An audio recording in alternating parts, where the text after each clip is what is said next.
Salam alaikum, Azul. Bonsoir.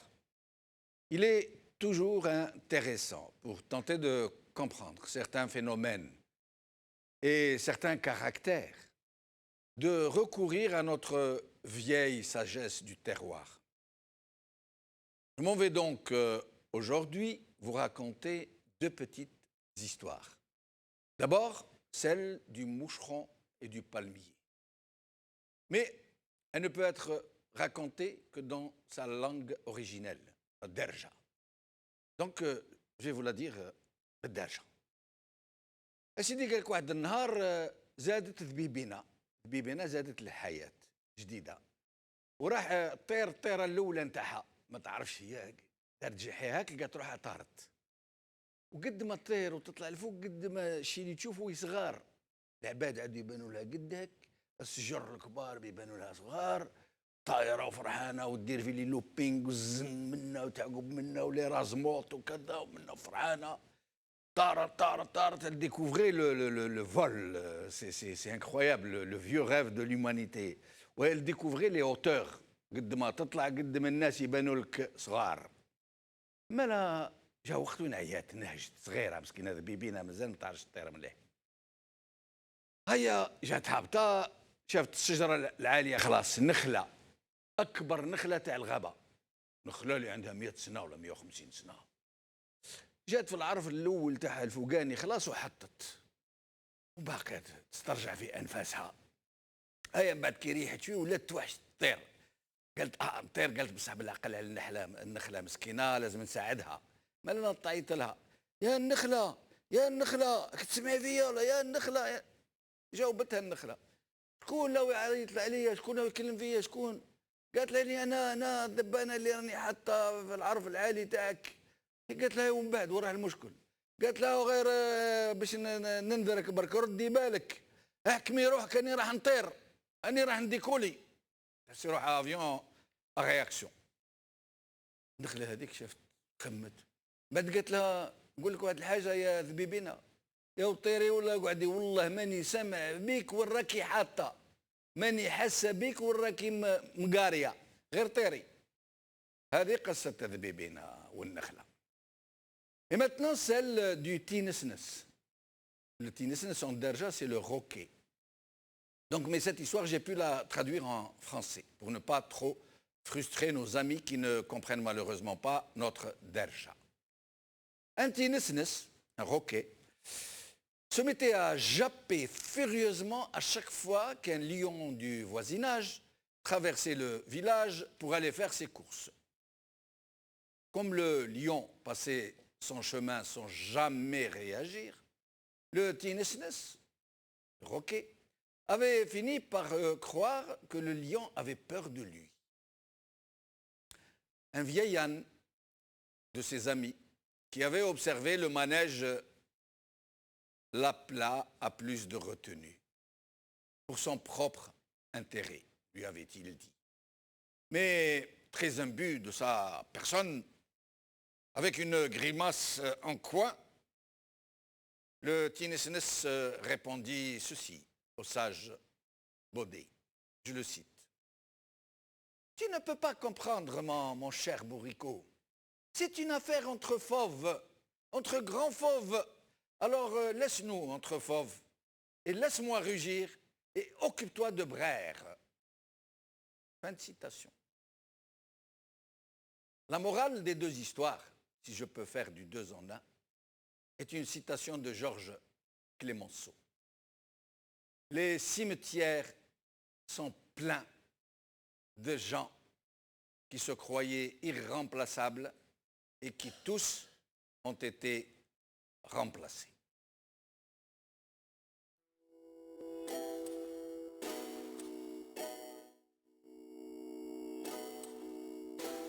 يما كتري من الدعاوي ولادك راهم خارجين يمشيوا على الحرية يما ولادك متحضرين طالبين ديمقراطية هاك الورد زيد الياسمين في مسيرة سلمية عالتغيير معولين اليوم الشعب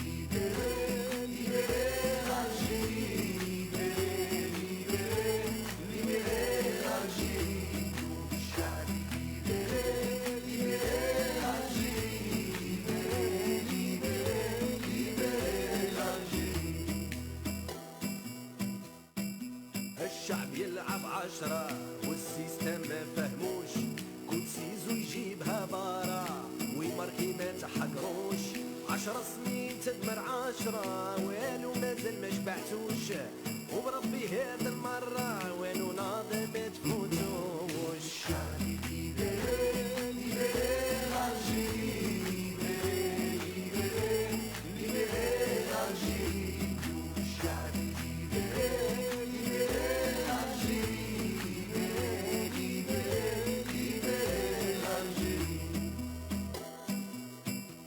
يا بلادي بكاو كدموع ميساجي كاع المسؤولين يونا مارك رانا منكم هادو 20 وحنا صابرين يا داير في البيت راه مأمر يوم نسمع صوتي خلوني نهضر سلمية انا ما جيتش نكسر نقول الحق ما رانيش نخسر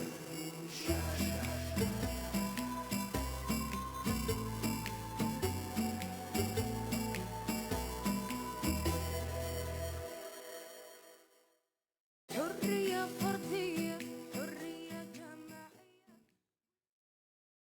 Présidentielle, passage en force. C'est le titre de notre émission d'aujourd'hui. Et pour en parler, j'ai le plaisir d'avoir ici avec moi Brahim Younsi, ancien cadre du MDA, de 82 à 88. Tu sais toujours pas rentrer. Hein. Oui. Et merci d'être avec nous, Brahim. Merci à vous. Merci. À côté de vous, Hassan Hirsch, universitaire. Merci, Hassan, d'être avec nous. Merci pour l'invitation. Hakim Taibi, militant associatif. Hakim, merci de nous avoir rejoints. Merci Jamal. Bonsoir. Bonsoir à tous les téléspectateurs. Bonsoir aux amis qui sont avec moi sur le plateau. Merci. Et dans un moment, nous allons essayer de joindre Amira Bouraoui, médecin et activiste politique. Alors, mes chers amis, d'abord, cette histoire d'El Magharibiya, nous n'en parlerons jamais assez, puisque c'est le sujet du jour en Algérie et partout où vit la diaspora algérienne. C'est vraiment un précédent en termes de... je ne peux pas dire précédent, puisque une télévision chinoise, une télévision kurde et une télévision de droit britannique, je crois, ont subi le même sort il y a quelques années. Mais c'est un précédent dans le fait que, d'abord, il n'y a pas eu de préavis. On nous a chassés du jour au lendemain au point où nous ne savions même pas ce qui se passait. Et ensuite, les faits, les raisons invoquées sont totalement hallucinants pour rester mesurés. Nous allons parler dans un petit moment. Donc, on a essayé de revenir sous un autre nom, Al-Hirak. Bon, ça a été tout de suite éventé, si je peux me permettre le mot. Et une consigne a été lancée à tous ceux qui travaillent avec Eutelsat, Eutelsat qui est l'hébergeur central, et qui a des providers, hein, des gens qui... il les a avertis pour qu'ils ne nous prennent pas, en aucun cas. Et donc, comme Eutelsat est une société anonyme, mais dont on nous dit qu'il y a des parts indirectes de l'État français dedans, et Eutelsat étant notre hébergeur, donc qui connaît notre audience en Algérie, une audience qui est de très... Le Maghrébin est devenu le numéro 1, le média numéro 1 en Algérie, et je vais dire plus, très loin devant le numéro 2. Donc Eutelsat ne peut pas l'ignorer. Malgré ça, donc, elle a pris la décision de nous chasser, et beaucoup d'experts, d'observateurs, d'analystes considèrent que cela n'a pas pu se faire sans l'aval, ou du moins le feu vert, de l'État français. À vous, messieurs. Ça me semble évident. Je pense que là, c'est le peuple algérien qui est bâillonné à travers la chaîne Al-Maghribiya. En fait, le peuple algérien a l'habitude, depuis 1962, ce n'est pas nouveau, il a bâillonné des journaux, il a bâillonné des télévisions, des radios, etc. Et il a autorisé qui il veut, quand il veut, comme il veut.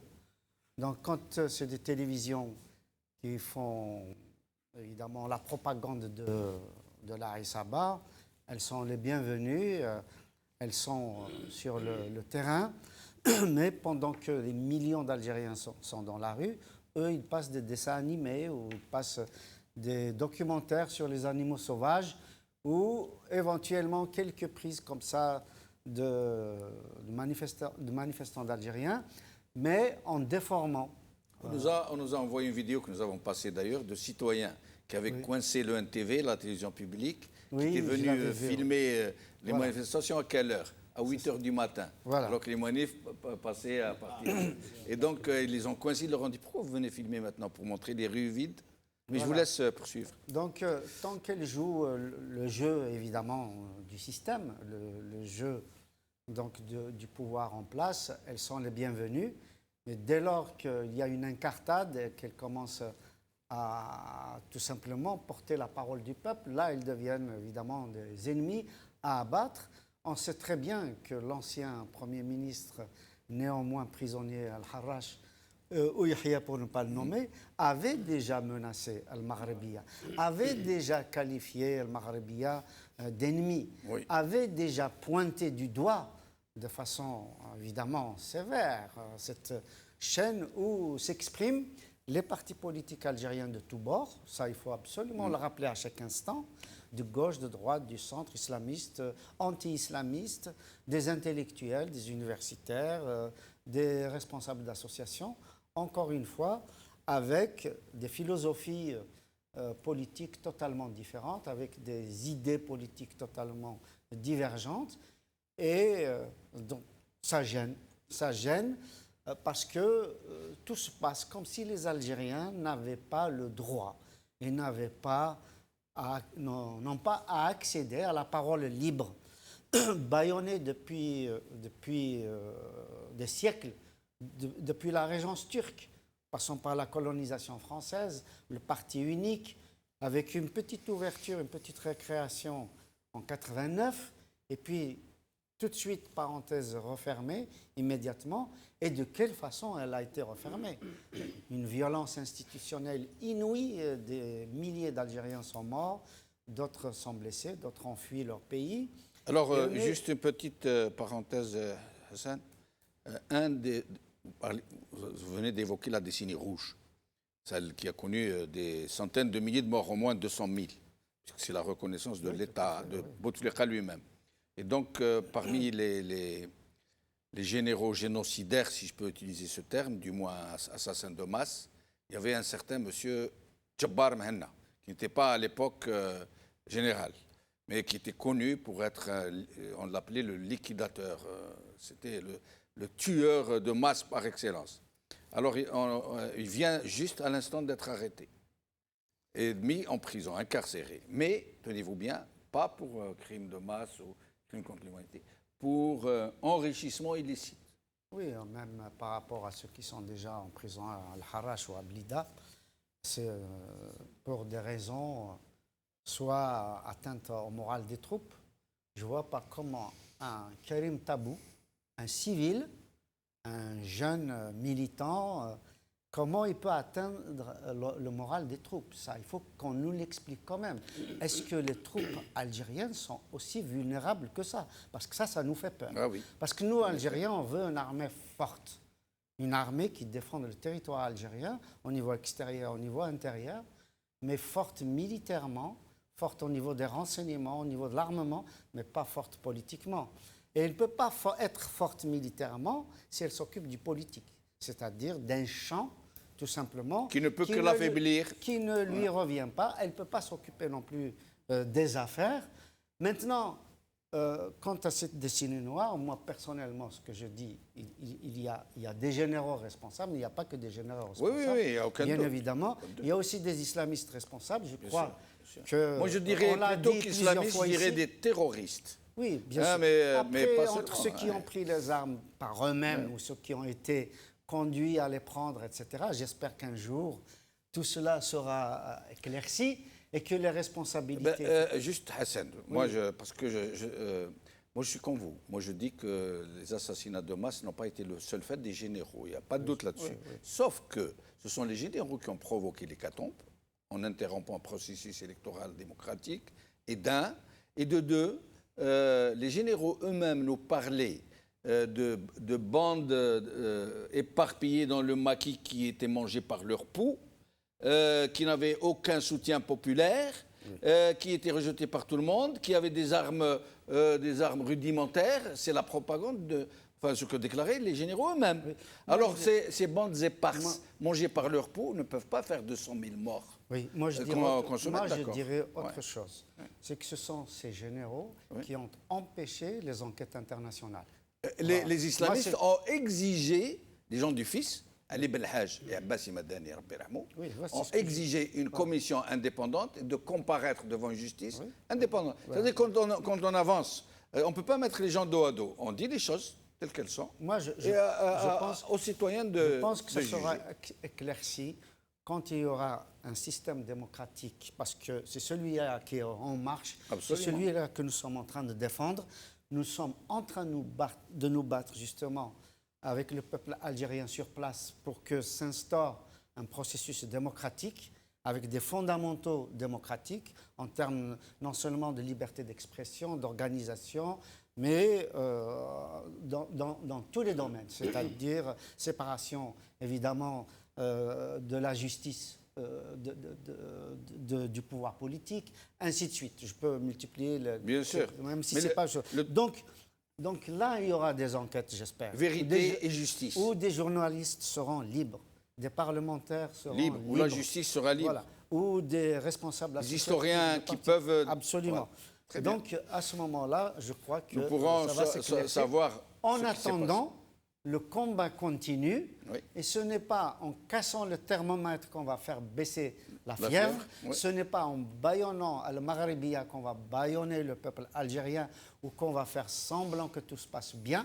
Je pense qu'aujourd'hui, au contraire, le régime en place aggrave son cas terriblement et la complicité d'une certaine France, je dis bien... Merci pour cette précision, oui, d'une certaine pas le France. Peuple français, voilà. Mais d'une certaine France, des affaires, du politique, tous ceux qui sont dans des affaires glauques. Dans la connivence, j'allais dire. Voilà, et dans la connivence, effectivement, eh ben, cette France-là porte une entière responsabilité dans cette connivence, comme vous le dites, avec les généraux algériens.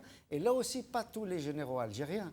On parle des généraux qui freinent le processus démocratique parce que nous osons croire que nous avons des officiers conscients des enjeux nationaux et internationaux et conscients que l'Algérie doit changer de livre, pas seulement tourner la page et passer à une nouvelle république, à une république algérienne qui sera débarrassée des comploteurs, des détourneurs et des sanguinaires. Hakim Taibi, sur la même question. Alors, je voulais juste, pour ne pas redire ce que disait tout à l'heure Hassan, on n'oublie pas une chose, c'est que l'un des principaux acquis de la révolte populaire ou bien du Hirak, c'est la liberté de la parole. En Algérie, on essaye de mettre, on a mis tous les moyens pour faire taire tout le monde avec l'emprisonnement, les arrestations, les intimidations et tout ce qui s'ensuit. Il reste une voix. Elle n'est pas unique, heureusement. Il y a d'autres canaux qui peuvent porter la voix du peuple. Il y a Berber Télévision, il y a les réseaux sociaux qui sont là. Donc, il y a une voix. C'est le Maghrébien qui fait mal, parce que c'est un créneau par lequel une bonne partie des Algériens, des animateurs de ce mouvement, je dis bien animateurs, je ne dis pas leader parce qu'il n'y en a pas, s'expriment, font passer des messages. Et c'est la plus importante, effectivement, parce qu'elle est accessible. Et puis, il y a aussi un phénomène important, c'est qu'il y a l'utilisation de toutes les langues que les Algériens comprennent, que ce soit en Kabylie ou bien à Alger, Beddarja et tout, on parle dans toutes les langues. Donc, c'est un acquis, c'est un atout qui dérange et on a envie de le mettre, voilà, de l'éliminer. Autre chose, ce qui est terrible dans cette histoire, Eutelsat, qui est une entreprise économique. Donc, même la logique économique d'une entreprise n'est pas respectée. D'où, et c'est ma conviction, il y a une part de responsabilité qui n'est pas négligeable, que je dirais même importante, de la France officielle. Qui ne s'est pas exprimée du tout. Hein. Elle ne va pas s'exprimer. Elle ne va pas s'exprimer. Même pour dire que c'est une affaire purement commerciale, purement qui relève du droit commercial. À ma connaissance, j'ai écouté un collègue ici, il n'y avait pas de souci de problème de paiement, il n'y avait rien. Donc le Maghrébien à jour de ces... hein, Oui, oui. et en règle, il n'y a pas de souci. D'ailleurs, je vous interromps une minute et je vous rends la parole. Oui. Nous avons des courriers de Telsat. Et justement, parce qu'en ce moment, sur les réseaux sociaux, beaucoup de relais du régime sont en train de répandre la nouvelle, hein, pour ne pas dire la propagande, la calomnie, que c'est faux, nous avons avancé de faux arguments. En fait, on nous a supprimés, effacés, chassés, parce que nous n'avons pas payé des redevances, parce que nous aurions commis des impairs. Non, nous avons les courriers. Ils sont d'ailleurs sur la page Facebook d'El Maralibia, très clair, où Eutelsat nous dit nous avons interrompu la diffusion de vos programmes parce que l'État algérien nous dit de vous chasser et que vous n'êtes pas autorisé à émettre, à diffuser, alors que eux, c'est une société de satellites. Ils savent que nous ne diffusons pas par câble, mais que nous diffusons à travers eux, ouais. et que les ondes n'ont pas de frontières. Ils ne peuvent pas s'arrêter à des frontières. Absolument. Voilà, il n'y a pas de je vous laisse frontières. Voilà. poursuivre. Donc il y a une logique économique qui a été entièrement violée, hein, qui ne répond à aucune, je dirais, à aucun raisonnement, je dirais, rationnel d'une entreprise qui est censée encore non seulement faire des profits, mais aussi faire face à une concurrence qui devient de plus en plus importante, parce que des hébergeurs de ce type-là, Eutelsat, il y a des entreprises qui naissent un peu partout dans le monde. Et comme il n'y a pas de frontières pour ce genre de métier, on peut être hébergé avec une entreprise indienne, comme on peut être hébergé avec une entreprise brésilienne ou bien russe.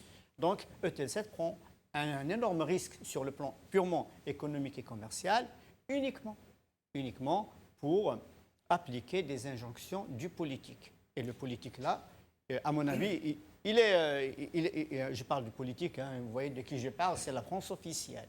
Donc il y a matière à creuser aujourd'hui et surtout à dire aux citoyens qui écoutent Maralibia que Al Maralibia, ce n'est pas une question d'argent. Parce que ce matin, juste à titre de rappel, ce matin, j'étais en train d'écouter votre collègue de Londres. Il y avait quelqu'un qui a dit, quelqu'un qui a appelé du Canada. Il a dit, est-ce qu'il y a un compte pour contribuer à aider El Maralibia? Et le collègue, je n'ai pas retenu son nom, voilà, il leur a dit, non, on n'a pas pour l'instant, on n'a pas ce genre de problème. Donc, il n'y a pas de problème financier. Absolument. Et nous n'avons lancé aucun appel à une aide financière. Donc ça, c'est important de souligner. Pour il y a des gens qui l'ont fait, qui avaient une bonne intention pour nous venir en aide. Et il y a des gens, c'est des escrocs, qui ont ouvert des comptes où vous pouvez verser votre petit obol, hein, je vais dire, mais qui vont donc certainement ramasser de l'argent. Il y a beaucoup de gens qui aiment le Maralibia, qui vont mettre 10 euros par là, 20 euros par là. Voilà. Ça fait ramasser 15-20 000 euros en l'espace de 2 jours. Hein. Donc nous attirons l'attention des gens pour qu'ils ne tombent pas. Nous avons affaire à un problème d'ordre politique qui a écrasé complètement la logique économique. Et pourquoi Eutelsat? Parce que Eutelsat, c'est une entreprise qui couvre plusieurs continents, qui a un poids économique important dans le secteur, et en même temps, comme vous l'avez dit, ce n'est pas uniquement de petites parts. L'État français est détenteur, je parle de l'État français. Oui, une part importante qui en fait, je crois, 30%. tout partenaire réuni, on est dans le partenaire le plus important. On est dans les 30, et comme c'est une société anonyme, on ne connaît pas les autres actionnaires, on ne sait pas qui est majoritaire, mais quand même, pour détenir 30%... Non, ils sont connus, plus ou moins, il y a des opérateurs connus parmi d'autres qui sont inconnus. Inconnus. Voilà. Donc, on ne sait pas qui est l'actionnaire majoritaire. Donc, l'État français, aujourd'hui, il a usé de son droit, à partir du moment qu'il détient les 30% des actions. Je dis, on dirait à 30%, je ne connais pas le chiffre exact. Voilà. Donc, il a usé un droit de blocage. Alors, je rappelle aussi dans la foulée que, comme dans ces appels à fonds, à réunir des fonds pour venir en aide à Maralibia que nous n'avons en aucun cas lancé.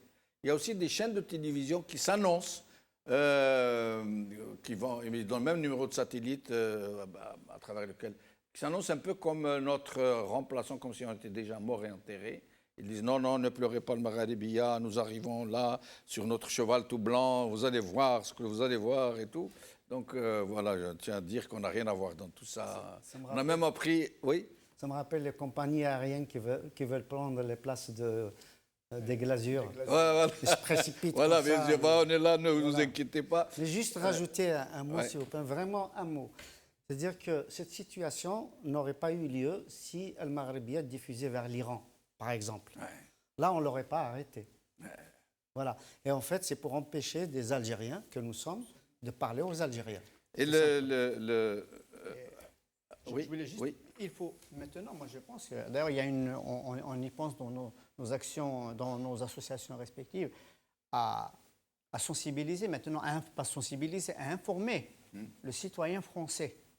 Parce qu'il doit savoir de quoi. Il est dans nos objectifs. Il faut l'informer régulièrement parce qu'ils ne savent Nous pas allons que organiser des émissions avec des journalistes français indépendants, Donc, vraiment indépendants, donc des militants de tout ordre. Nous allons le faire. Il faut que le citoyen sache de quoi son il- gouvernement bien sûr, a été capable bien sûr. en faisant ce genre de Alors, procédé. parmi ces chaînes qui sont en train d'être lancées comme ça, dont on promet qu'elles vont remplacer Maghrébia, il y en a une que je ne citerai pas pour ne pas lui faire de publicité, qui appartient à quelqu'un qui est très proche du régime, qui passait son temps à nous faire des vidéos de soutien à M. Bouteflika, puis à M. Gaït Saleh.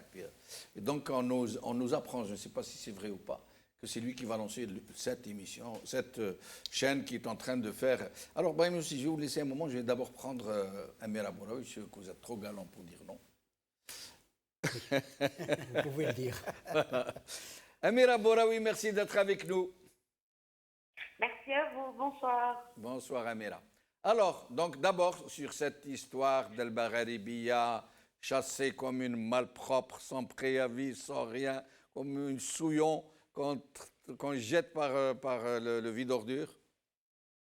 Ah, vous êtes très très dur parce que la majorité des Algériens, et bien avant qu'elle ne soit fermée, au niveau des manifestations, ils ont toujours chassé toutes les autres télévisions, tous les autres médias qui rapportent des propos mensongers, et ils ont toujours dit que El Magharibiya Qanat Shab. Donc en fait, c'est la reconnaissance des manifestants.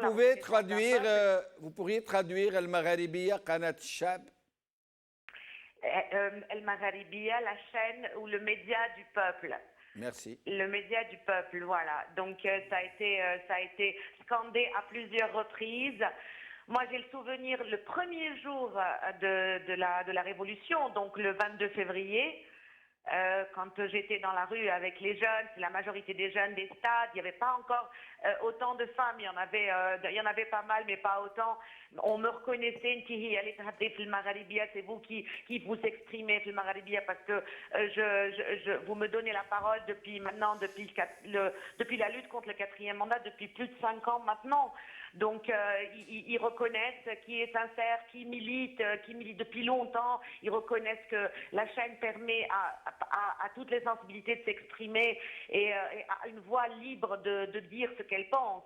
Chose que les autres chaînes ne nous offrent pas. Vous savez, aujourd'hui, mis à part le Magharibiya et Berber TV, toutes les autres chaînes sont interdites aux militants, aux opposants. Ceux qui ont droit d'aller au niveau des chaînes de Gaït Saleh, c'est comme ça qu'on les appelle aujourd'hui, sont ceux qui ont été achetés ou ceux qui vont dans le sens de Gaït Saleh. Par contre, les militants qui sont ou les politiques qui sont dans la rue, ils n'ont pas le droit de s'exprimer. Donc, El Magharibiya ne dérange pas que depuis cette année. Vous savez, elle dérange depuis pas mal d'années déjà. Vous savez, il y a quelques années, un officier a approché mon père et il lui a dit: on respecte beaucoup votre fille, etc., pour son militantisme, mais ça serait bien qu'elle ne s'exprime pas, fil Magharibiya. Sauf que moi, avec mon franc-parler, je suis censurée de partout et je ne peux pas rentrer dans un moule. J'ai besoin d'être libre, de dire ce que je pense, et cette chaîne-là m'a toujours permis de dire ce que je pense. Elle a toujours rapporté les informations telles qu'elles sont, et puis surtout à travers votre émission. Donc c'est ça la liberté du média, la liberté de la presse, et ça dérange. Ça a dérangé déjà. Et pourquoi d'après vous, Amir Abouraoui, ce régime qui a jusque-là tout essayé, mais de façon à peu près légale, si on accepte les tentatives de corruption de ces journalistes, de ces dirigeants, mais il a toujours agi jusque-là avec des avocats, avec 2 colonels du DRS, un à Paris, un à Londres, pour essayer de soudoyer les gens, mais de le faire de façon un tant soit peu légale, avec des avocats qui scrutent à la loupe tous nos programmes. D'ailleurs, on nous a même fait un jour des petits ennuis avec l'Ofcom britannique. Mais cette fois-ci, ils mettent le paquet. On dirait qu'ils ont été faire chanter quelqu'un ou quelques-uns quelque part en France pour faire pression sur Eutelsat. À votre avis, pourquoi? Est-ce parce que les élections approchent à grands pas, enfin la date butoir de ces présidentielles annoncées et que le peuple algérien refuse dans leur entièreté? D'après vous, qu'est-ce qui a fait que ces généraux mettent la pression sur on ne sait quelle partie française pour l'obliger à contraindre Eutelsat de nous chasser? Je pense il y a déjà plusieurs Amira facteurs. Oui, oui, je vous écoute. Oui, oui. Je réponds. Je pense qu'il y a plusieurs facteurs. Il y a d'abord le facteur temps, effectivement. Hein, là, ils ont décidé de passer en force à travers des élections caduques pour le 12 décembre. Et il ne reste pas beaucoup de temps. Et ils ont envie de gagner au moins un minimum d'opinion à travers leur chaîne de propagande. Et le Maradibiya est là, elle dérange parce qu'elle est devenue l'une des chaînes qui informe sur ce qui se passe réellement. Et puis, il y a aussi des choses que n'aurait jamais faites l'entourage proche de Bouteflika ou Bouteflika lui-même. Aujourd'hui, on a droit à une sorte d'éléphant dans un magasin de porcelaine qui est là complètement paniqué, qui s'agite, qui ramasse des militants innocents, les emprisonne. Il y va franco de manière musculaire parce que c'est quelqu'un qui a quelques muscles mais pas de cerveau. Donc, je pense qu'il y a aussi, mais ce qui est le plus décevant dans cette histoire, nous, on milite, c'est vrai, pour une démocratie, on milite pour la liberté, on milite pour avoir une république démocratique, mais ce qui est décevant, c'est la position officielle du pouvoir français, de faire pression comme ça pour fermer une chaîne qui informe. C'est très triste pour cette France, parce qu'en dehors de la France officielle ou de la France par rapport au passé, qui a un passé colonial, la France est aussi la France des Lumières, c'est la France des intellectuels, c'est la France de la liberté, et se soumettre de cette manière, je suis triste pour cette France, vraiment très très triste. Mais bon, nous on continue quand même à militer ici en Algérie. C'est vrai que bon, le Maradibiya, si on n'arrive pas à accéder ou si l'opinion n'arrive pas à accéder, c'est une très très grande perte et les Algériens dénoncent cette censure, mais on continuera quand même avec les réseaux comme on peut à travers votre chaîne sur les réseaux sociaux, mais ça va pas nous faire taire parce que ce bras de fer que mène Monsieur Gaïd Salah essentiellement est très mal conseillé par une brochette de ses copains. À ce bras de fer qu'il mène, il ne peut pas le gagner. On ne fait pas un bras de fer avec un peuple aussi pacifique, avec un peuple aussi... C'est-à-dire c'est vraiment un peuple qui a gagné en maturité et en conscience politique et malheureusement, ceux qui le gouvernent ne sont pas à la hauteur. Alors, Amira Bouraoui, avant de vous libérer, une dernière question. Les Algériens de la diaspora à Paris ont demandé à manifester, à tenir un sit-in d'abord devant le siège de Telsat et un autre le mercredi et jeudi un sit-in devant l'Assemblée nationale française. Celui de l'Assemblée populaire française n'a pas posé problème, mais le sit-in devant le Telsat a été en quelque sorte refusé, n'a pas été autorisé, alors que c'est le sit-in le plus important.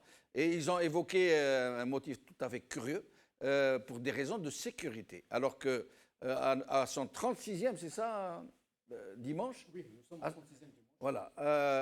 Au 36e dimanche de sit-in à la République, de manifestation et de marche entre République et Stalingrad, il ne s'est jamais produit le moindre incident. Plus que ça, les milliers, parfois les dizaines de milliers de manifestants parisiens, algériens de Paris, en sont arrivés à nettoyer la place de la République après le sit-in, ce qui a suscité l'admiration des riverains. Alors, dites-moi, Amira Bouraoui, qu'est-ce qui fait courir ces politiques, ces services de sécurité, cette administration française contre le peuple algérien et pour ces généraux qui ne sont pas seulement génocidaires, mais qui sont très, très prédateurs, dont on connaît la capacité de corruption à l'international? Écoutez, qu'est-ce qui fait courir? C'est l'unique religion mondiale aujourd'hui et ça s'appelle l'argent. C'est l'argent et rien d'autre. C'est des intérêts mesquins par rapport aux destinées des deux peuples. Je pense que le peuple français, vous savez, quand il y a eu les gilets jaunes, etc., nous, en tant que peuple algérien, on les a soutenus, eux aussi. Et c'est vrai que c'est contre deux pouvoirs qui ne savent plus où donner de la tête face à toutes les injustices imposées. Ceci dit, pourquoi ça a été refusé? Je pense qu'il y a quelque chose qui se cache derrière, parce que ce n'est pas normal qu'une entreprise comme ça décide de suspendre une chaîne. Mais c'est déjà pas mal que ce soit accepté devant l'Assemblée. Je pense que les députés français, il y en a parmi eux des gens qui militent vraiment et qui ont le sens de la liberté, de la justice et de la liberté des peuples, et qui vont mettre pas ça au-dessus des intérêts de la France. Vous savez, chacun lutte pour ses propres intérêts, mais il n'est pas dans l'intérêt de la France de continuer à soutenir ce régime, parce qu'il ne fera qu'altérer les relations entre les deux pays, même si les deux peuples sont proches. Les deux pouvoirs aujourd'hui sont contre les peuples, et ils devraient quand même revoir leur feuille de route, parce qu'elle n'est pas bonne du tout, et le régime algérien ne va pas durer indéfiniment. Il y a une nouvelle classe de militants, de politiques, un nouveau peuple aussi algérien. Ce n'est pas le peuple des années 60 qui était à majorité analphabète.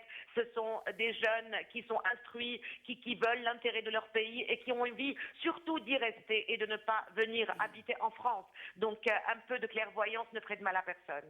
Amira Bouraoui, une petite question, je vous demanderai de me répondre assez vite parce que je ne peux pas ne pas vous la poser.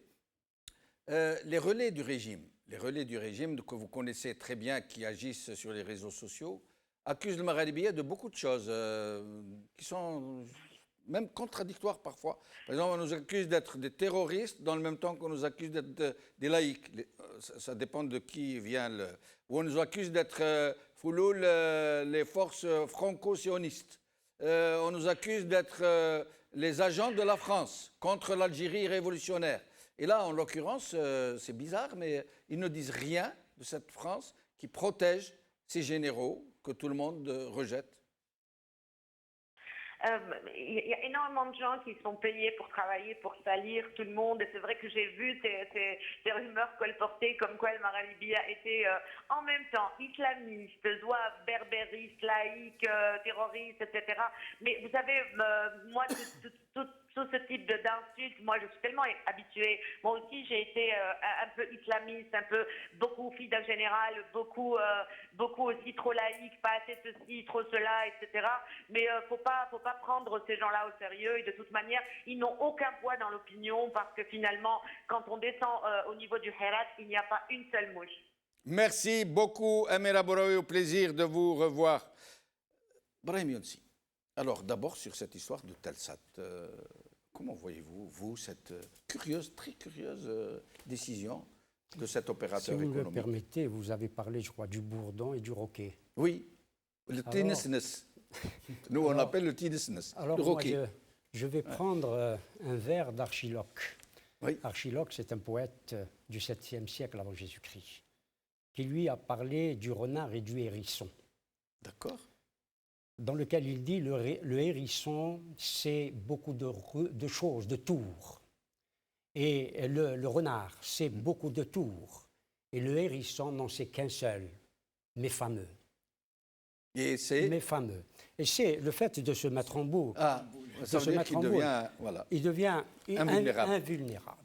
Et le renard, à chaque fois, va essayer de le manger. Le prendre par tous les côtés. Ouais. Et puis le hérisson dit... Décidément, il n'a jamais rien compris. Très bien. Elle est encore meilleure que les miennes. Non, je ne crois pas. Mais bon, le pouvoir d'Alger, le pouvoir établi, n'a jamais rien compris. Oui. C'est fou. Il ne comprend décidément rien. Peut-être que c'est parce qu'il a peur. Ceci dit, sans doute, moi, on juge les autres, on juge les gens selon leurs principes. Leurs propres principes, leur propre religion. Quels sont les principes de Telsat? J'ai regardé un petit peu. Et si vous me le permettez, je vais les Mais bien sûr, bien sûr. On est tout oui. Principes auxquels... Les principes déclarés, quoi. Auxquels il contrevient. D'abord, il contrevient aussi à l'accord d'association que l'Union européenne, donc la France, a signé avec l'Algérie, à savoir que dans la zone de libre-échange, il n'y a pas que les marchandises, il n'y a pas que les capitaux, il y a aussi les idées. Or, qu'est-ce que l'information? Qu'est-ce que fait Al-Magharibia? Elle véhicule des idées, et beaucoup d'idées, la preuve en est, et bien entendu de l'information. Alors, leur texte. Donc, Eutelsat considère les brouillages de ces satellites comme une atteinte à la liberté de l'information. Le brouillage. Rien que ça. Rien que ça. La liberté de l'information rappelle le texte fondamental. Je donnerai les références tout à l'heure, les sources. Consacré par l'article 19 de la Déclaration universelle des droits de l'homme de 1948, c'est énorme. Puis par le pacte sur les droits civils et politiques de l'ONU de 1966, ce pacte souligne, Eutelsat, dispose à l'article 19.1 que toute personne a droit à la liberté d'expression. Ce droit comprend la liberté de rechercher, de recevoir et de répandre des informations et des idées de toute espèce, sans considération de frontières. Ah, bah, bravo d'avoir forme, déniché une telle... Alors ça, c'est une profession de foi de Telsat. Absolument. Il faut le préciser. Absolument. J'aimerais que vous me répétiez la dernière. Je vous le répète. Donc, Ah, oui.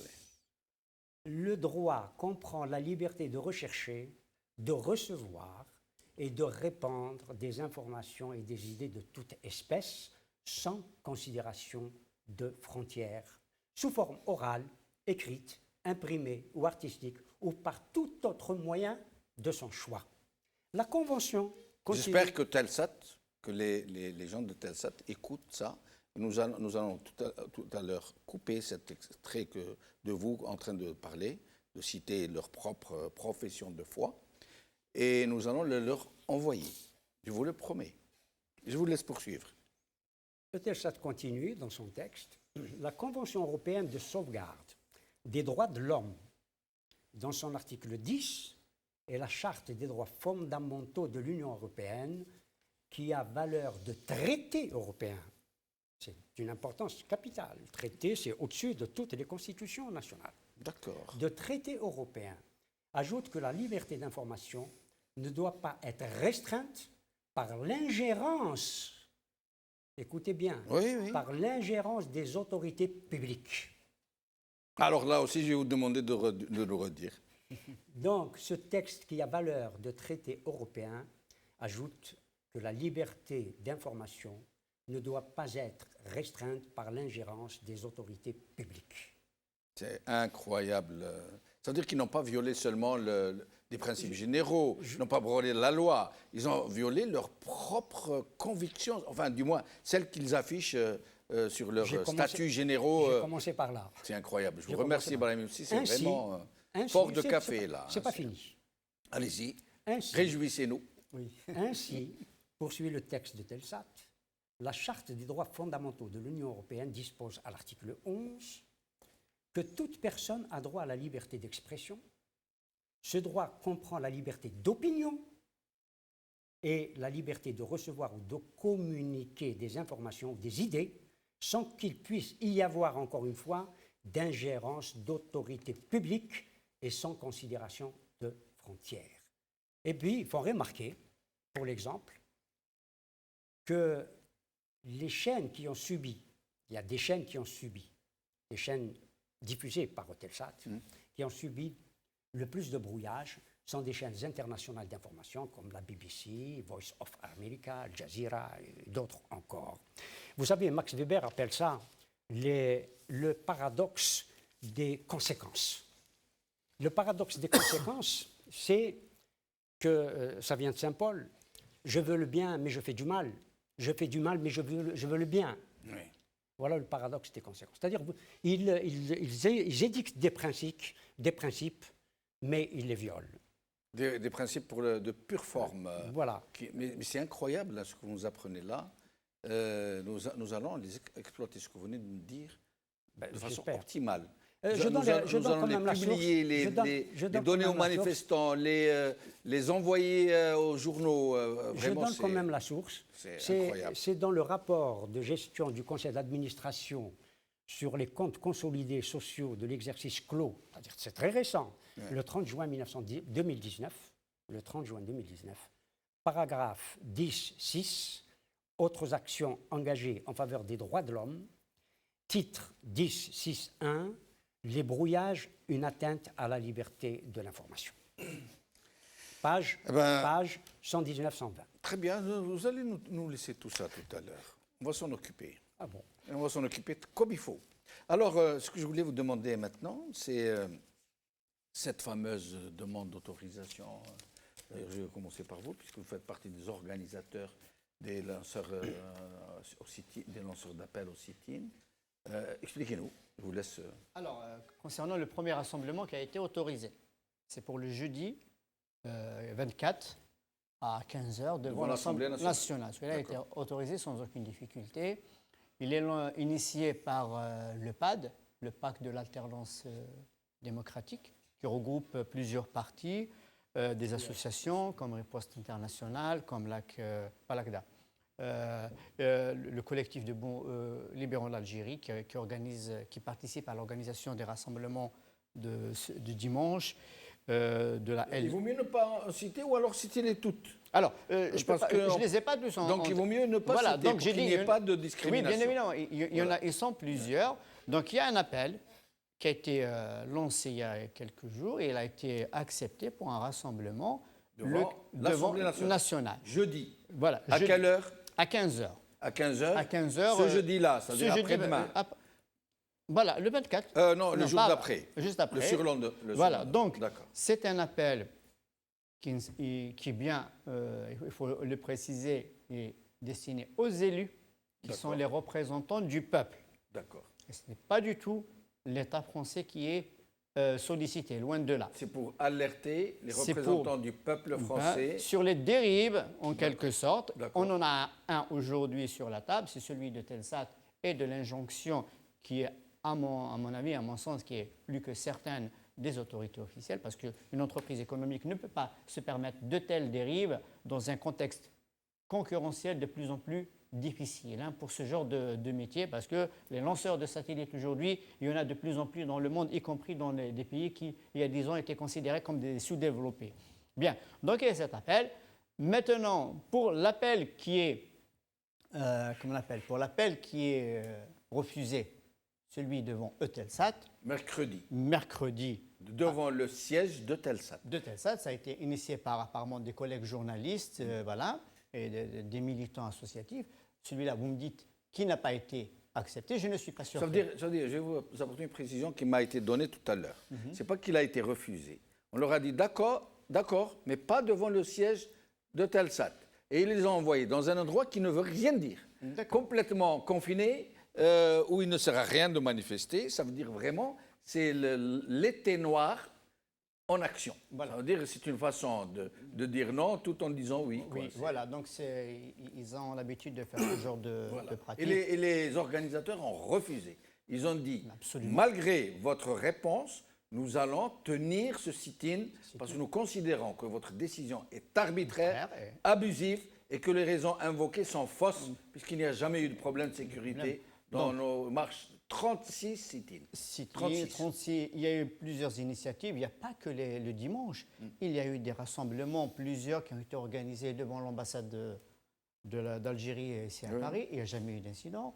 Il y a eu des marches, comme vous dites, on a marché, on a fait des rassemblements, des sit-ins. Il y a régulièrement, depuis quelques semaines, il y a un collectif, je ne vais pas dire le nom, bien si vous voulez, bon, j'en fais pas partie, qui milite, et encore il ne faut pas qu'on l'oublie, parce que je pense qu'il y a une stratégie diabolique de ce pouvoir, qui est en train de nous centrer nos interventions, nos débats sur le Maghrébia pour oublier un petit peu les détenus. Alors heureusement, il y a un collectif, je le dis parce que ce sont des amis, même si je ne fais pas partie, chaque vendredi à partir de 17h, ils organisent un rassemblement devant l'ambassade d'Algérie ici à Paris pour exiger la libération des détenus. Donc, on ne les oublie pas, surtout pas ça, il ne faut pas que ça arrive. Donc, pour la autorisation administrative officielle, je ne suis pas surpris parce que l'État qui va attribuer une telle autorisation n'aurait pas pris... Il est le même que celui qui a donné le feu vert voilà, ou l'injonction. voilà. Donc, ici, l'État français il est un petit peu... Il est en accord avec sa propre avec logique. sa propre logique sur ce dossier-là. Voilà. Alors, nous rappelons, nous allons revenir sur ce point, mais nous rappelons que les généraux, si les généraux se démènent à ce point-là pour en arriver à de telles extrémités, c'est parce que El Maradi Biya est le principal blocage. C'est eux qui considèrent. En fait, c'est le peuple algérien qui ne veut pas voter à ces présidentielles qui sont truquées par avance. Mais le régime considère que c'est le Maradi Biya qui est en train d'éveiller les gens. Alors qu'en fait, le Maradi Biya ne fait que donner la parole aux gens. C'est toute la différence. C'est les gens qui viennent s'exprimer et ce n'est pas le Maradi Biya. Alors, nous allons voir quelques images d'aujourd'hui à Bjaïa, entre autres, et qui sont parlantes, où on voit le peuple dire non, nous n'irons pas à ces élections, ce n'est pas la peine de vous fatiguer que vous fermiez le Maradi Biya ou non, nous ne voterons pas. Et ce n'est pas le Maradi Biya qui le dit. Écoutez.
Alors, à ce point, à contre-courant, contre la volonté populaire qui est en train de dire non, on n'ira pas à ces élections, non au pouvoir militaire, qui est en train de dire El Maradi Biya est le canal du peuple. Et là, on a vu, c'est à Bjaïa que ça se passe.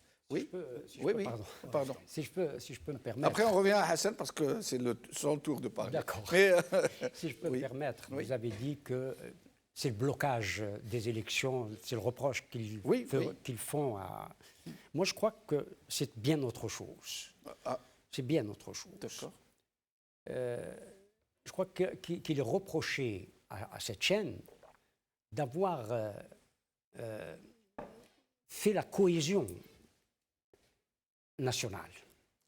En tout cas, participer à faire la cohésion nationale. Le pouvoir ne peut plus jouer aujourd'hui sur certaines touches sur lesquelles il jouait jusqu'à maintenant. Absolument. Islamiste contre laïque, arabiste contre berbériste. C'est fini, Oui. c'est terminé. Oui. Même si certains portent certaines choses, mais globalement, Oui. la cohésion nationale est là. Je vous remercie, Brahim, aussi. Je vais vous rendre la parole. Parce que ce que vous êtes en train de décrire fait partie du plus profond de notre ligne éditoriale. C'est-à-dire nous ne voulons pas dénaturer les idéologies ou les convictions des gens, mais nous voulons qu'ils se rencontrent les uns les autres et qu'ils se parlent. Et même qu'ils se disputent ici, aucun souci, on a eu affaire de temps en temps à des débats assez chauds, mais où les gens gardent leurs convictions, mais ils viennent s'exprimer ici. Maintenant, ils sont devenus amis. Moi, souvent, quand on sort d'ici, les gens vont prendre un café. Là, ils discutent et chacun campe sur ses positions. Mais pour une fois, on ne peut plus les monter les uns contre les autres. Ils marchent côte à côte dans les rues d'Alger et d'ailleurs. Et je vous laisse, chacun a ses lectures, à la fois de l'histoire, des événements, Bien sûr. des faits, Ouais. etc. Bon, sûr, absolument. c'est cette différence qui fait la richesse de notre. Et qui faisait le fonds de commerce du régime, qui s'en servait pour, je pour crois que creuser ce des fossés je crois que ce fonds de infranchissables. commerce, il l'a perdu. Il l'a perdu. Hassan Hirsch. Je voulais aborder 2 ou 3 éléments. Le premier que je vais aborder, c'est ce qu'on vient de voir, c'est les images qu'on vient de voir en Kabylie. J'ai été attaqué sur Facebook en disant, voilà, tu as soutenu Al-Maghrebia sur ta page Facebook parce que tu es obligé, parce qu'on t'a dicté en quelque sorte. Parce que comme tu es invité souvent, eh ben, il y a une injonction et j'ai fait ce... Alors, je vais vous laisser poursuivre. Et il y a les gens de l'autre côté qui nous appellent tout le temps, les islamistes extrémistes, hein, qui nous disent comment vous ramenez un franco-sioniste, un séparatiste. Donc, vous êtes gâtés. Vous avez droit à ceux des deux. À toutes les étiquettes. Voilà. Vous êtes un peu comme le Maghrébia. Voilà. D'un côté, je soutiens les islamistes. De l'autre côté, vous êtes un berbériste franco-sioniste. Voilà. Zouave. En plus, oui. En plus. Bon. Voilà, donc c'est une réponse vraiment du peuple kabyle de notre région à ce genre de cacique qui reste comme... Je rappelle, pardon Hassan, Oui. pardon, je suis désolé de vous interrompre. Je rappelle, il y a beaucoup de gens parmi nous dans le vocabulaire qui ne comprennent pas que dire peuple kabyle, ce n'est pas séparatiste. On dit le peuple bourguignon, on dit le peuple auvergnat. On dit, le peuple, ça veut dire que c'est une population. Ça ne veut pas dire que c'est un peuple qui a une nation séparée. Voilà, le peuple oranais, le peuple... Il est reconnu en France, qui ne reconnaissait pas ce type de choses, par son centralisme, sans reconnu, le peuple corse. Oui, officiellement, oui, constitutionnellement. Alors qu'il fait partie intrinsèque de la France. Mais on dit toujours le peuple bourguignon, le peuple auvergnat. Personne ne s'en offusque. Mais quand vous dites le peuple kabyle, là, tout de suite, c'est pour ça que j'ai tenu à apporter, tout de suite, les gens s'hérissent et ils disent « Ah, on vous disait que c'est un séparatiste. Voilà. Oui, donc. Il y a bien dans la terminologie... Oui, absolument. Il y a bien la notion de pays en France, dans des régions qui se déterminent par pays. Oui. Les pays de l'Auvergne, les pays de telle ou telle région. Avant, moi, je me rappelle, quand on lisait Maupassant, quand il parlait de la Normandie, un Normand qui parle d'un autre Normand, il lui dit « Ah, lui, c'est un pays. » C'est un pays, ça veut dire que c'est un compatriote, c'est un gars de ma région. Ça ne veut pas dire que c'est un pays qui a un drapeau. Mais je vous laisse poursuivre, Hassan. C'est une très bonne remarque parce que justement, à Al-Maghrebia, nous avons eu la possibilité d'exprimer des idées tellement divergentes, des philosophies divergentes et même des conceptions de qu'est-ce qu'on fera de l'Algérie demain. Est-ce qu'on va continuer le système FLN où il y a une unicité et tout ce qui est aspérité, on va gommer, etc. On va couper les têtes, etc., pour qu'on soit tous les mêmes. Ou bien ce vaste pays d'Afrique, pluriel, sera respecté justement dans sa pluralité, dans ses cultures, dans ses langues, dans son histoire multiple, etc., dans toutes ses cultures. Donc, si on se bat aujourd'hui contre le système des généraux, contre le système instauré depuis 1962 à ce jour, c'est parce que justement les Algériens ont envie de vivre leur algérianité, chacun dans sa région, dans sa famille, dans sa culture. Mais Hassan, là, je vous arrête. Pourquoi? Oui, bien sûr. Pourquoi personnellement, moi, je pense comme vous. Oui. Moi, je crois que le fédéralisme c'est pas un péché originel. Mouch haram. Il y a des pays qui sont faits. Il y a des fédéralismes. La majorité des pays. Mais le problème, Hassan, là où je vous reproche un peu d'en faire votre cheval de bataille, un peu dans toutes les émissions, alors que je vous comprends parfaitement, nous en avons parlé en privé, c'est que ce n'est pas le moment. C'est parce que ça divise plus que ça nous rassemble pour le moment. Quand le moment viendra, quand nous nous serons libérés, quand nous aurons fondé une république démocratique où les gens peuvent parler, s'entendre, s'écouter les uns les autres, je crois qu'on pourra en parler. Mais en parler maintenant, c'est prêter le flanc. Je trouve, je me trompe peut-être. Non, je crois que les Algériens ne sont pas idiots. On voit le niveau justement du peuple algérien qui est à l'écoute, qui a accepté la divergence justement des idées. On voit la solidarité à Oran, à Constantine, à Tlemcen, dans le sud, quand il y a eu des jeunes qui ont été emprisonnés parce qu'ils ont porter le drapeau à Mazir. Donc les idées qui puissent sortir l'Algérie justement de ce marasme, de l'homogénéité, de l'unicité, etc., ces idées-là, c'est toujours le moment. Au contraire, c'est trop tard même. Donc on aurait dû en parler depuis bien longtemps. Et toutes les idées qui puissent faire avancer l'Algérie, c'est le moment d'en parler. Je crois que la société algérienne est en avance sur ses élites, en avance évidemment sur le pouvoir algérien. Il n'y a pas de tabou. Alors à ce moment-là, on dira que le droit des femmes, c'est pas le moment, que le droit des du culte, c'est pas le moment. Le droit du culte, voilà, la pluralité confessionnelle, c'est pas le moment, etc. On vient de fermer de façon arbitraire des églises pour la minorité chrétienne algérienne. C'est le moment d'en parler ou c'est pas le moment? Si. Je crois, voilà, c'est une violation. Là, il y a une violation flagrante. des libertés, il faut Voilà, en parler. À ce titre, flagrant.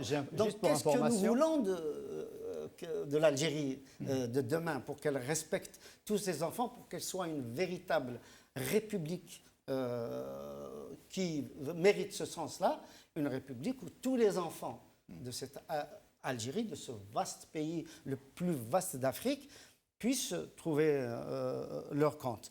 Donc, ce que je disais, c'est qu'un certain nombre de gens sont restés comme des chiens de faïence.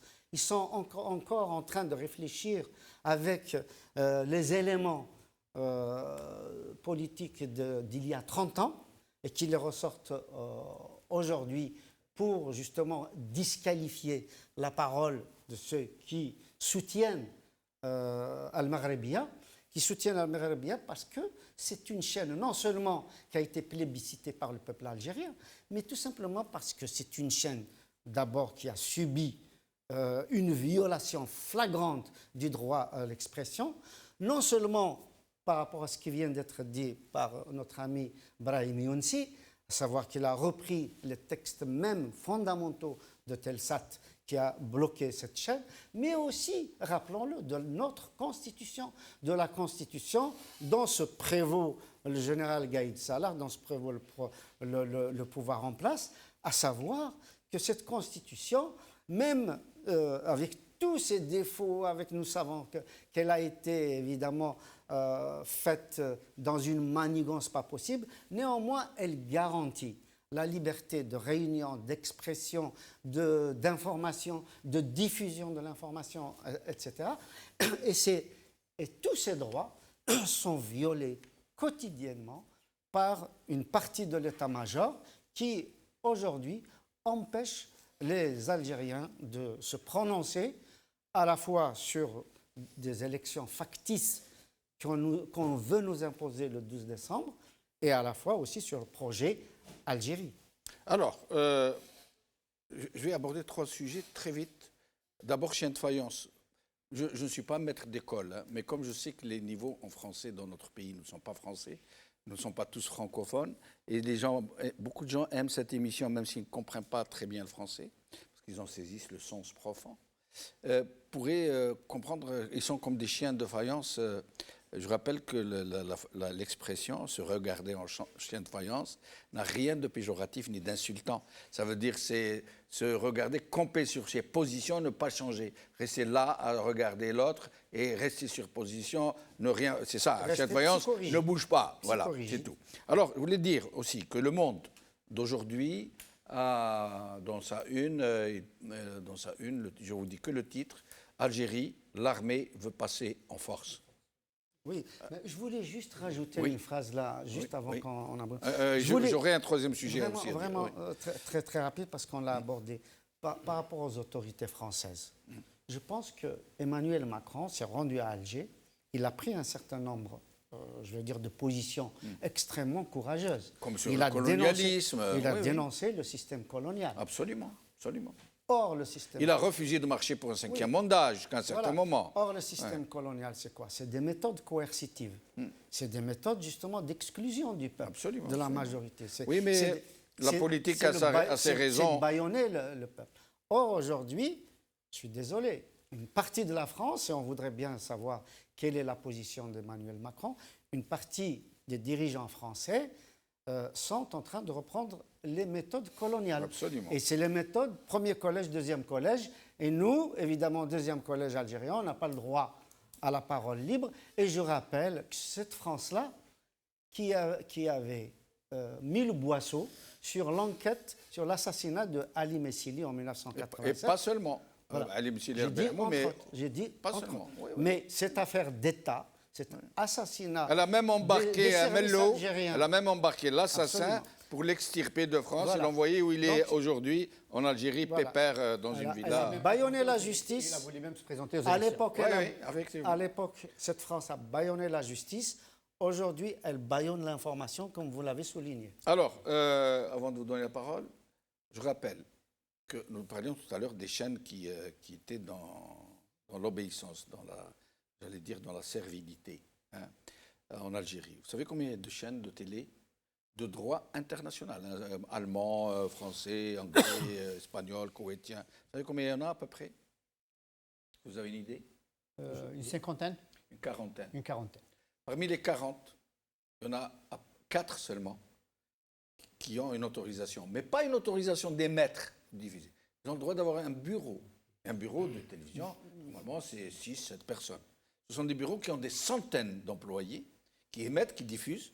Mais les autres, les 36 ou 34 ou 30 chaînes qui n'ont aucune forme d'autorisation. Aucune. Vous savez pourquoi ils ne leur donnent pas d'autorisation?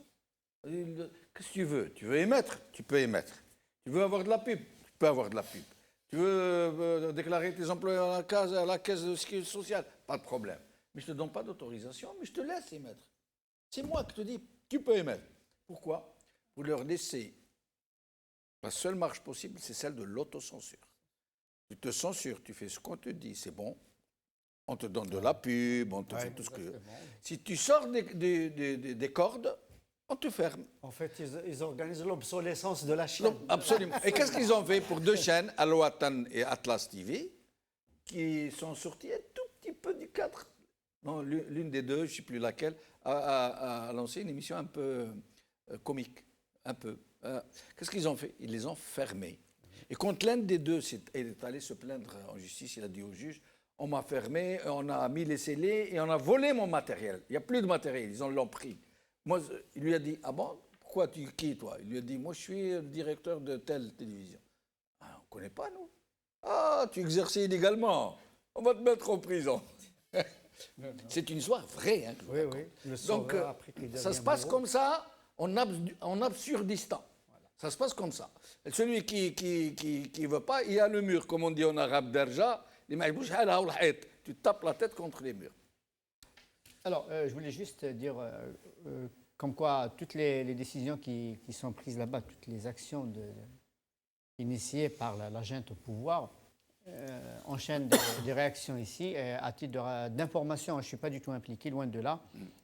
À propos de la fermeture des églises, il y a aussi un autre rassemblement auquel il y a des collectifs, je ne sais pas de qui, d'Algériens et de protestants, je ne sais pas où, devant l'ambassade d'Algérie. Donc, il faut s'attendre à ce qu'il y ait une forte agitation et une animation, si vous voulez, devant l'ambassade d'Algérie pour dénoncer ces fermetures. Parce qu'on a bien vu des vidéos où c'est les ministres qui inaugurent les églises. Absolument. Et maintenant, c'est les gendarmes et les policiers qui les ferment. Mais bien évidemment, sans parler du sort réservé à ceux qui y sont à l'intérieur et qui pratiquent. Donc il y a un rassemblement qui est prévu également. Alors le ministre de 17. l'Intérieur a fait une déclaration aujourd'hui. Il dit non, ce ne sont pas des églises, elles ne sont pas autorisées. Et ce ne sont pas des églises, ce sont des garages qu'on a aménagés en église. Voilà, je vous apporte juste l'info comme ça. Qu'on vient de me dire à l'oreillette. De toutes les façons, En fait, c'est c'est une atteinte au droit à la Constitution. À la liberté de croyance. oui. Moi, je veux être chrétien, je suis chrétien. Où on change de constitution, on ferme tout. C'est la raison d'État pour cette question-là et pour les autres et celles dont nous parlons là tout de suite. La raison d'État ruine la raison démocratique. Absolument. C'est indéniable. Et il n'est pas exclu, parce que j'ai vu quelque part une information qui disait qu'il y a des imams qui appellent à une transition, à une période de transition. J'ai lu ça, je sais, ça reste à confirmer. Hein, il y a des imams, ça circulait sur les réseaux. Je me dis, si ça continue comme ça, ils vont peut-être aller fermer les mosquées aussi. Parce que Si jamais les imams Comme dérangent... la plupart des mosquées sont dirigées par des imams qui marchent. c'est pour l'anecdote, qui marchent, c'est pour, donc, voilà, bon, mais c'est pour l'ironie, hein, oui, mais... En tout cas, c'est une répression intolérable, inacceptable à une catégorie d'Algériens. Exactement. Et ces Algériens, ils ont le droit, autant que tous les autres, à leur liberté, aussi bien de culte, d'expression, etc., etc. Donc, c'est une catégorie d'Algériens qu'on oblige justement à aller prier dans des garages parce qu'on leur interdit de construire des églises. Et c'est une mise sur la voie des garages de ces Algériens-là, parce que tout simplement, ils sont considérés comme des sous-Algériens du fait même qu'ils aient une autre confession que l'islam. Et ça, c'est scandaleux. Brahim Younsi, alors, ce régime n'a pas le choix. Il n'a pas le choix. Nous le savons tous, hein, tout le monde le sait. Tout le monde sait pourquoi ce régime s'accroche. Si demain, il y a quelque part le Saint-Esprit qui descend et qui dit « Bon, les gars, est-ce que vous êtes d'accord pour que leur pardonne tout et qu'ils puissent s'en aller ?» Je suis sûr qu'ils s'en iraient dès demain très contents de pouvoir partir. S'ils ne partent pas, c'est parce qu'ils couvent des secrets qui leur pendonnaient, des casseroles incroyables. Ça veut dire, quelqu'un m'a dit un jour, qui est très proche du régime, si les Algériens pouvaient savoir ce qu'ils ont commis de crimes, de turpitudes et même de haute trahison dans leur jargon à eux, hein, ils n'auraient pas de trou au monde pour pouvoir se cacher. Et donc, et là, moi, ça me fait peur. Parce que des gens qui sont acculés à de telles extrémités, qui n'ont pas le choix, ils peuvent devenir très dangereux. Comment faire, justement, pour essayer de ne pas aller à ces élections, mais sans pousser ces fauves blessés à l'irréparable? Traditionnellement, les Algériens ne votent pas, il faut le dire. Y compris dans les lieux les plus reculés depuis quelques années. Le taux global général de participation était infime. Oui. Le taux réel, il est 10-15%. Mais c'était de l'abstention. Bon, là, c'est un boycott actif. Oui, mais... C'est une grosse différence, je crois. Mais je crois que c'est un peu la même chose. C'est un peu la même chose. Je ne crois pas que le peuple va fermer les... Et c'est ce qui les dérange, d'ailleurs. Il les dérange parce que c'est des millions d'Algériens qui refusent ces élections. Absolument. Donc c'est visible. C'est visible. Le pouvoir ne peut pas jouer aujourd'hui sur les urnes, parce qu'on sait que les Algériens sont abstentionnistes ou boycottent l'élection du 12, l'élection entre guillemets, du 12 décembre. Ibrahim, moi je suis au regret, et je reviens, je suis au regret de ne pas être d'accord avec vous. Cette fois-ci est un précédent. Jamais les Algériens, d'habitude ils ne vont pas voter parce qu'ils savaient que les jeux étaient faits à l'avance. Ils disent, bon, pourquoi ça sert que je vote? Ils ont choisi leurs députés, ils ont choisi leur président, c'est des quotas. Mais là, ce n'est pas de la lassitude, là c'est de la résistance. Là, ils sont en train de dire, le 12, nous allons sortir en millions dans le pays. Nous n'allons pas empêcher le vote, nous sommes des démocrates, mais nous serons là, dans la rue, pour montrer au monde entier que les Algériens n'ont pas voté. C'est pas une résignation, c'est un refus. Absolument, c'est un refus. Il y a un acte, on a dit, le non-accomplissement de l'acte du vote. Oui. Il peut être de l'abstention. C'est un acte politique, mais passif. Oui, Je absolument. m'abstiens. Je laisse les autres. Mais là, on est dans un acte politique. Actif. Mais actif. C'est le Absolument. boycott. Je réagis, je m'exprime, je refuse le scrutin, ni ça. Le boycott vote. n'est pas toujours actif, entre guillemets. Ce n'est pas une action toujours. Mais là, c'est une action. Oui, là, oui. Là, je parle de la conjoncture. Je parle de la définition du boycott lui-même. On peut boycotter, bien entendu, tout à fait, pacifiquement. Sans aller vers des choses, entre guillemets, violentes ou... Quand je parle actif, ça ne veut pas dire violent. Ça veut dire que c'est une position que j'exprime avec un autre... L'abstention est aussi active. Il y a quelques fois où les mots sont actifs, pas seulement les mots. Dire, c'est faire, avait dit un philosophe. La parole se transforme en acte. Pardon, excusez-moi. Et chez nous, elle se transforme tous les jours en acte. L'abstention, c'est quoi? Je ne vote pas, je vais aller prendre mes enfants pour se balader, faire des courses, aller au champ. Là, je ne vote pas, je sors dans les rues pour l'exprimer. Ce n'est pas du tout pareil. Après, même l'abstention, elle a plusieurs origines. Oui, oui, tout à plusieurs fait, raisons. oui, tout à fait, d'accord. tout à fait. Parce qu'en fait, vous dites la même, Même chose, oui, oui, tout à vous fait. dites la tout à même fait, chose.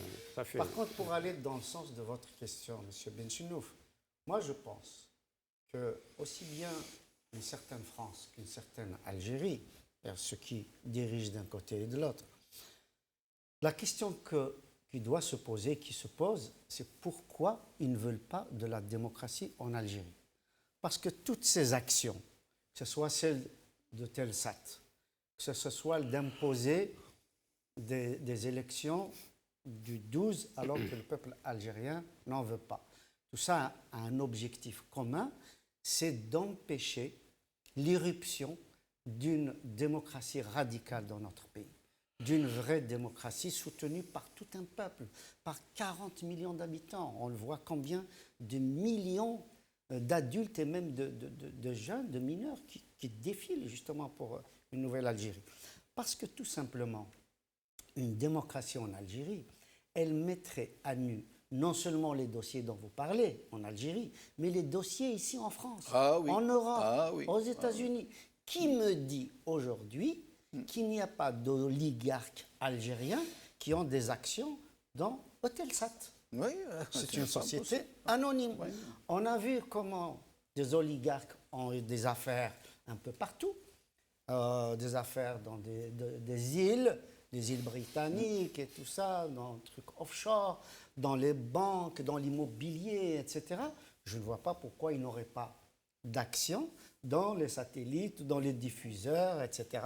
Il y a Lounis Agoun et Jean-Baptiste Rivoire qui avaient commis à un certain moment un gros pavé. Hein, c'est un livre, La France-Algérie. Oui. Et il a été occulté d'une façon honteuse, y compris par la presse française. Il a été mis sous le boisseau. C'est ça. Alors, et il parle beaucoup de choses comme ça. C'est des choses absolument ahurissantes des deux côtés. Et les deux journalistes sont des journalistes intègres, impeccables. Ils sont admirables de courage et de sincérité. Ils ont été littéralement broyés, passés par le... Et M. Benchenouf, non seulement les affaires algéro-européennes ou américaines, etc., mais il faut se dire que si ce vaste pays qui a une histoire de bravoure, une histoire de courage, etc., avec toutes les luttes qu'il a connues depuis pratiquement la régence turque, ce peuple algérien, quand il mettra en place sa démocratie, il donnera aussi la parole aux opprimés, il donnera la parole aux Africains, aux Asiatiques, aux Moyen-Orientaux, etc., qui sont, eux, bâillonnés. Et imaginez toutes les affaires qui vont ressortir à travers la liberté d'expression. C'est un précédent que ne peuvent pas se permettre les néocolonialistes, le nouvel ordre mondial et toutes ces choses-là qu'on traite de théorie du complot. Tout à fait. Donc la question que vous posez est totalement légitime. Comment, dans ce contexte-là, extrêmement dangereux, j'allais dire pour certains, extrêmement inflammable, comment faire? Eh bien, je pense que, et je l'ai toujours dit ici sur votre chaîne, M. Benchenouf, je pense vraiment que les officiers de l'état-major algérien doivent se concerter entre eux, doivent dialoguer et doivent proposer des sorties de crise, des sorties honorables, aussi bien de la situation que de l'armée, du champ politique et du champ des affaires. L'Algérien ne défile pas pour couper les têtes. L'Algérien défile pour instaurer les fondamentaux d'une démocratie. Alors, très rapidement, c'est le mot de la fin de toute façon. Entre la France et l'Algérie, il y a une relation endogamique, il faut le savoir. C'est une relation endogamique. Et d'autre part, sur la fermeture de la chaîne El Maghrébia, je pense, mais je le pense fortement et je crois que c'est vrai, qu'il y a une espèce d'échange entre les puissances occidentales dans la France et singulièrement les États-Unis d'Amérique sur la question du Sahara occidental, du dossier du Sahara occidental. Laissez-moi dire, laissez-moi dire. Je pense que ça ne vous a pas échappé l'entretien que Ammar Saadani a donné à un site électronique où il a dit de façon claire que le Sahara occidental était marocain.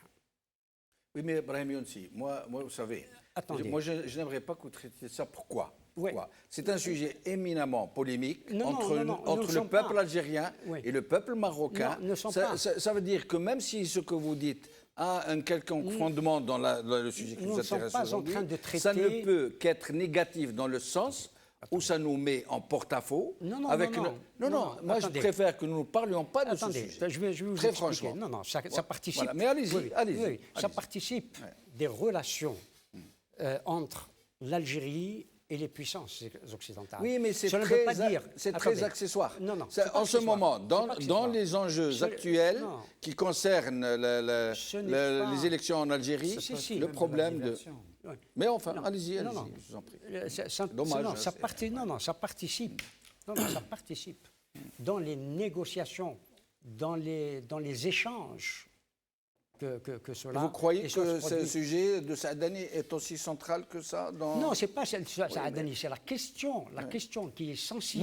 Moi, précisément. je ne traite jamais dans mes émissions du problème du Sahara occidental, quelles que soient Nous mes ne sommes convictions personnelles. Je vais vous dire le fond de mes pensées. Nous ne sommes pas. Je vais ne vous crois dire pas que je suis pourquoi. en train de Parce traiter. que je sais que c'est un sujet hautement volatile, hautement polémique, qui fait que nous faisons tout pour essayer de rapprocher ces deux peuples en espérant que ce problème très épineux puisse être réglé d'une façon ou d'une autre. Ce sera la volonté des peuples de le faire. Ouais, Mais le fait de le balancer comme ça, C'est pas au mon même pavé, propos. dans une telle Non, discussion, non, non, c'est pas un pavé. ça éloigne ce n'est pas- les Algériens ce n'est des pas- Marocains, non, non. c'est dommage. Non, non, ce n'est pas mon propos. Oui. Ouais, enfin. Ce n'est pas mon propos. Ce n'est pas traiter du sujet La lui-même. gravité Oui. des dossiers qui vont Oui. émerger. Le dossier Oui, est épineux, oui, il est très oui, délicat, il je est très sais. polémique. Je le connais, Oui. parce que j'ai fait un travail Oui, oui. sur cette question-là il y a déjà longtemps. Eh ben, je très connais bien, bien le de toutes les dossier. façons, Mais c'est- c'est pas le c'est- problème. oui. Le problème, c'est... mal est fait c'est- de toutes les façons. Non, non, c'est pas le mal. c'est Le pas le fait, mal. C'est pas le- le mal. le- Non, non, non. Non, non. oui. Pas que ça nous Ça détourne participe des relations entre États. Des négociations ont lieu. Brahim Younsi, vous ne connaissez pas mes convictions. Non, Peut-être que non, je pense mais comme je- vous. mais Mais moi, pourquoi c'est pas j'évite vos ce sujet convictions. Pourquoi je l'évite Parce que C'est c'est parce un que sujet. c'est un sujet très polémique et que nous faisons tout pour rapprocher les peuples marocains Mais je ne suis algériens, pas en train de tout les en diviser. tout en affirmant que ce sujet doit trouver sa solution et que les peuples doivent régler ce problème qui empêche l'émergence Mais c'est pas les du peuples- Grand Maghreb ce n'est ou pas- de l'Afrique du Nord, où on ce l'appelle n'est comme pas on au veut. peuple de le Oui. régler. Oui. Pour le moment, c'est les États qui sont en train Oui, oui, de oui, je négocier. comprends ce que vous voulez dire, mais je crois que c'est pour un le peu, régler. Et les puissances occidentales sont en train d'intervenir dans ce Alors, le mot de la fin. Alors, je vais juste dire deux mots parce que pourquoi la France soutient ou bien apporte un soutien par rapport à la tenue de ces élections. Il y a des intérêts qui sont immédiats.